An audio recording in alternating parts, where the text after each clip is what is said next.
Hello. Well, this is a new one. We're trying on Restream tonight. So I'm doing all this stream off Restream. I don't know if you can all hear me or not, but we'll give it a go. We'll try this new streaming software that I'm using at the moment. Can you all hear me? Well, hopefully you can. I'm just going to check on Facebook to see if it's actually, see if we are actually transmitting out live to everybody as we speak. Let me double check. It doesn't look like it.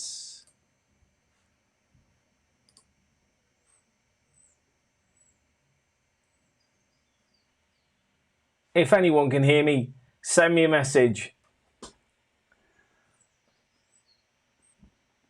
It doesn't look like anyone is watching me. It says I'm offline.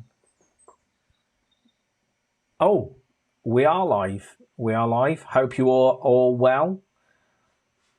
I will double check to see if we can see. Oh, we've got people. Hello, Mark. Thank goodness for that. Oof.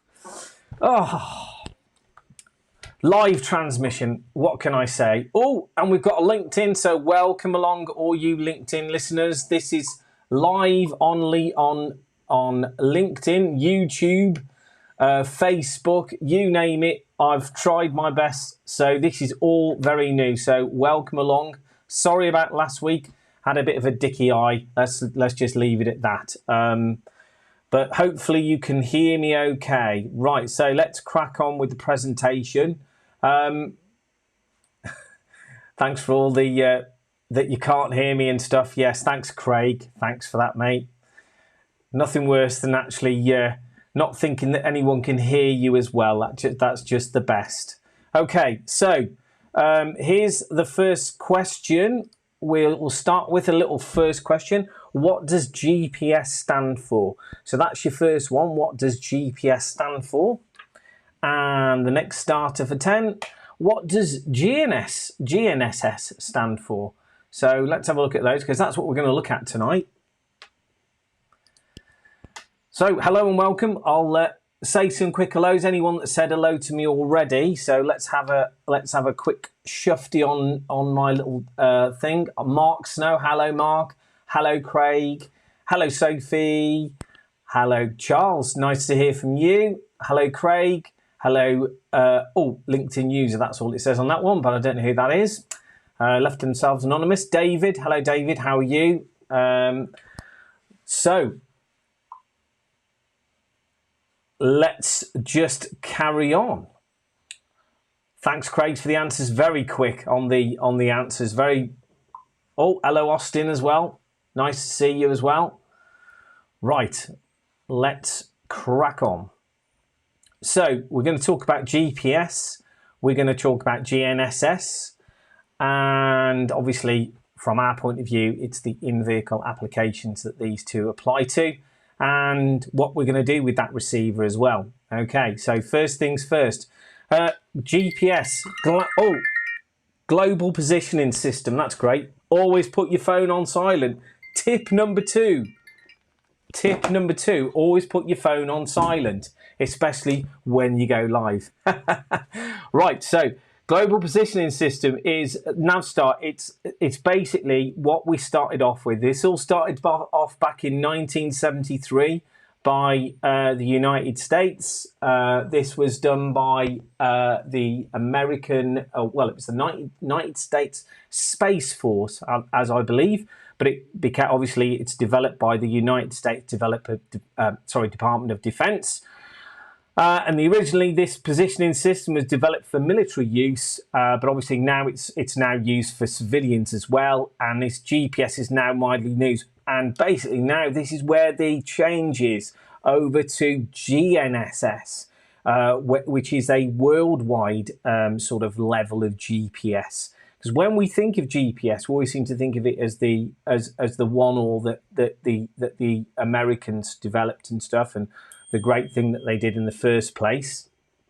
But what we actually use nowadays, and what most GPS global positioning systems use, is this, which is GNSS, which is the Global Navigation Satellite System. So this is what we're talking about here. It's the Global Navigational Satellite System, and it's all global satellite positioning system. So it includes, and not quoting, the constellations of satellites orbiting the Earth's surface and continually transmitting signals that enable users to determine their position. Now, not only does this GNSS do like sort of work from space, it also works from land-based transmitters as well to give you that more accuracy. With the old GPS system, there was about something like a 3 or maybe 4 meter sort of give or take leeway on this. Well, this actually brings it down to a meter by using this GNSS, Global Navigation Satellite System. It brings it down to that. So here's the group of, so this is what it's all down to. So what you've got is GPS from America. So that's the one satellite system. You've got GLONASS, which is Russian. You've got BeiDou, which is China. Then you've got, is it ours? Kind of. Galileo, which is the Europe, which is the regional one, which I know that obviously with Brexit and stuff, I know that we have still invested a lot of money into Galileo. And then, as I say, you've got this thing which is called ESPAS, which is basically what covers all those three, which covers the GPS, GLONASS, BeiDou, Galileo. That is what we call satellite-based augmentation systems. So that's the augmentation systems like that. But as I say, you've then got these ground-based, localized augmentation systems, and they can actually be right down to a region of a country rather than basically like a nation, so to speak. So yeah, it's a lot more in depth than what you think, because what we always just think is GPS is just global positioning system, and we just use the American system, and things have moved on. We as I say, we use this global navigation satellite system. To give you an idea, I did do a little test earlier, and I looked on my phone, and as you can see there, you can see that there's, how many have I got there? I've got about 6 or 7 or 8 American satellites pick me up, and then there are 7 Russian satellites, and then you've got the 5 Chinese satellites. So I'm actually using or the phone itself is actually using all those satellites to pinpoint the position of that mobile phone. How amazing is that? I mean, still shocks me thinking about it, really. So in-vehicle applications, well, you've got tracking, telematics and what have you. You've got the sat-nav, the dash cam uses it. We've got a new system, as you're probably aware, which is mainly part of the connected car, but it's the eCall system. And then obviously you've got connected car, and then you've got DVR, so digital video recording. So all these systems,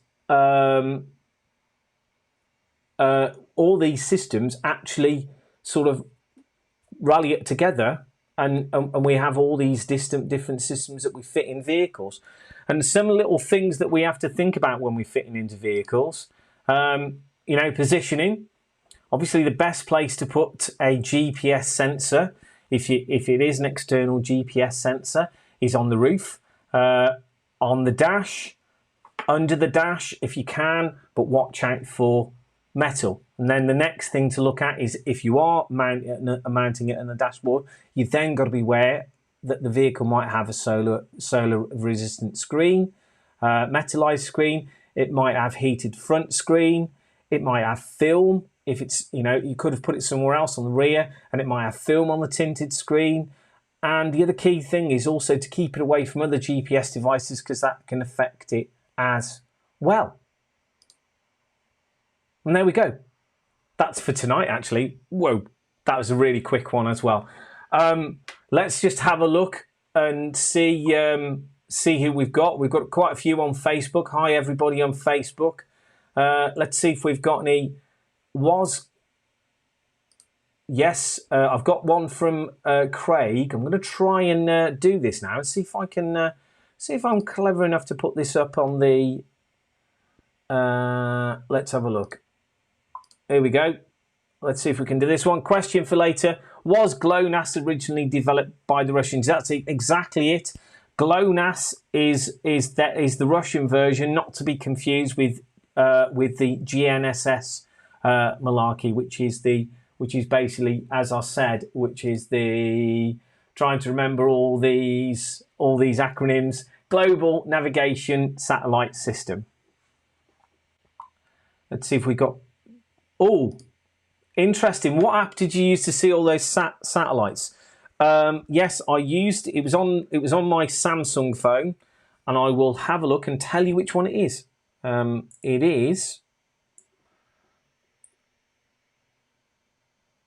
It is a simple app called.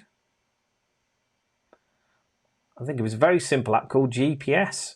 Yes, but I will find it for you, and I will send you the link for it. I will send you the link for it, Sophie. Yes, another one. I will have a look. Hello, Richard, on your push bike. Hello, Eddie. Some other ones on there. Hi, Graham. Any other questions? Have I seen any other questions? I'm just trying to look to see if there's any other questions.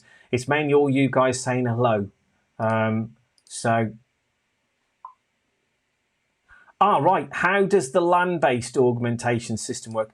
Interesting, Sophie. Yeah. So what it is the land-based augmentation systems is using obviously the information from the satellite system.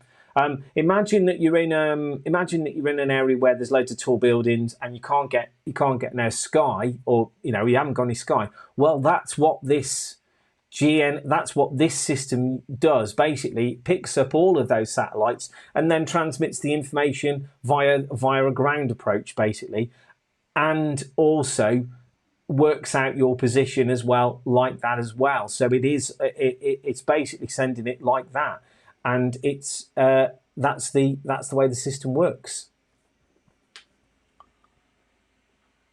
And as I say, more questions about what's the sat nav that I'm used, and I will add some more comments through. Right, folks, I think I've answered all my questions as well. Well, thanks ever so much for joining on this very techie, LinkedIn / Facebooky, YouTubey sort of routine that we've done tonight, and thanks for bearing with me with my little technical issue at the start, because I did start very delayed because I had a little problem with my microphones. But thanks very much for watching, and I'll see you next week at 7 p.m. Thanks a lot. I'm off for me dinner. Bye.